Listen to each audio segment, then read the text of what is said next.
माननीय सदस्यगण, पंचम झारखंड विधानसभा का द्वादश मानसून सत्र दिनांक 28 जुलाई 2023 से प्रारंभ होकर आज दिनांक 4 अगस्त 2023 को समाप्त हो रहा है।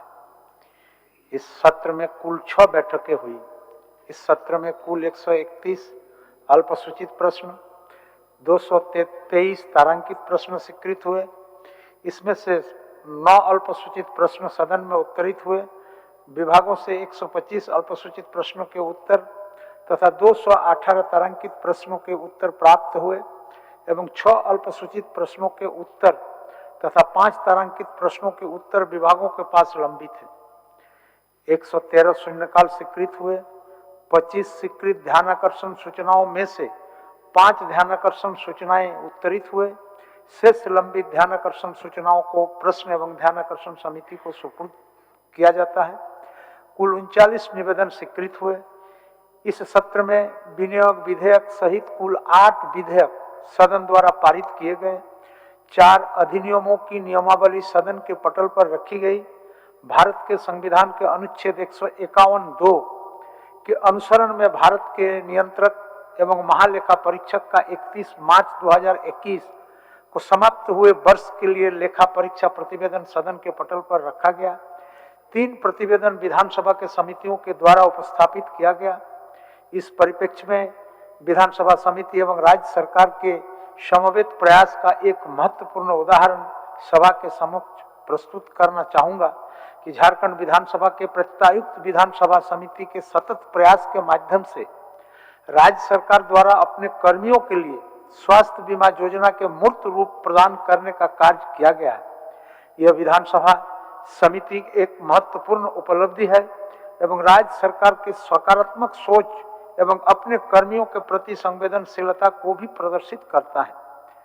मैं इसके लिए समिति के सभापति महोदय एवं राज्य सरकार को बधाई देता हूं।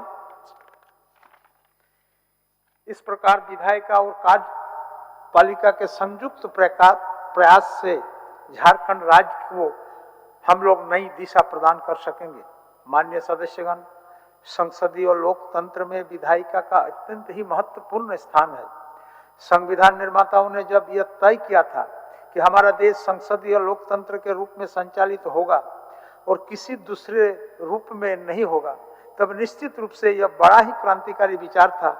एक ऐसा देश जिसकी एक बहुत बड़ा आबादी शिक्षा के अभाव में रहने के बावजूद उस देश के बागडोर जनता द्वारा चुने गए जनप्रतिनिधियों के हाथ में छोड़कर राष्ट्र निर्माताओं ने हम सब पर बहुत बड़ी जिम्मेदारी सौंपी है।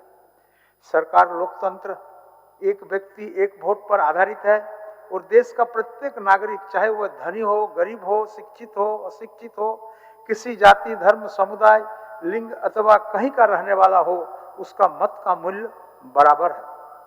हम सब जनप्रतिनिधियों को अपने संविधान निर्माताओं की इन भावनाओं को समझना होगा और उनके विश्वास पर खरा उतरने के लिए सतत प्रयास भी करना होगा।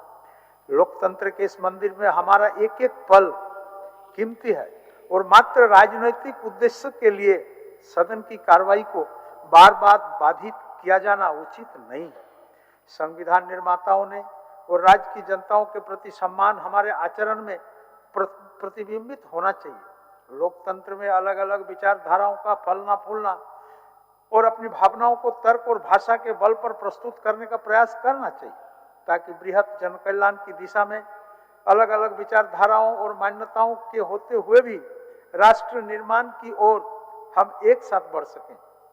विरोध मात्र विरोध के लिए किया जाना कहीं से भी उचित नहीं है और व्यवस्था बनाए रखने के लिए निर्धारित कार्यक्रम के अनुरूप समय सारणी का पालन किया जाना आवश्यक है। माननीय सदस्यगण, ये छोटा सत्र था। इस छोटे सत्र में आप लोगों ने सहयोग से कई महत्वपूर्ण कार्य किए जा सके, परंतु आपसी समझ और पारस्परिक सौहार्द से हम इस छोटे सत्र को और अधिक उपयोगी बना सकते थे। मुझे आशा ही नहीं वरन पूर्ण विश्वास है कि आगामी सत्र में आप सभी माननीय सदस्यगणों की सक्रिय और सकारात्मक सहयोग मुझे प्राप्त होता रहेगा। आने वाला माह त्योहार का माह है। हम सभी माननीय सदस्यगण राज्य के समस्त जनता के प्रति विश्व आदिवासी दिवस, स्वतंत्रता दिवस, रक्षाबंधन, जन्माष्टमी, गणेश चतुर्थी, मिलाद उल नबी, गांधी जयंती, दशहरा, दीपावली, छठ की मंगल कामनाओं के साथ और विशेष करके इस सत्र को संचालन करने के लिए हमारे विधानसभा के पदाधिकारी कर्मचारी और राज्य सरकार के तमाम पदाधिकारी कर्मचारी और विशेष करके इलेक्ट्रॉनिक और प्रिंट मीडिया के तमाम साथी को मैं धन्यवाद देता हूं कि सदन के कार्रवाई को 3.5 करोड़ जनता तक हूबहू पहुंचाने का काम किए हैं। और इसी धन्यवाद के साथ सभा की कार्रवाई अनिश्चित काल के लिए स्थगित की जाती है। धन्यवाद।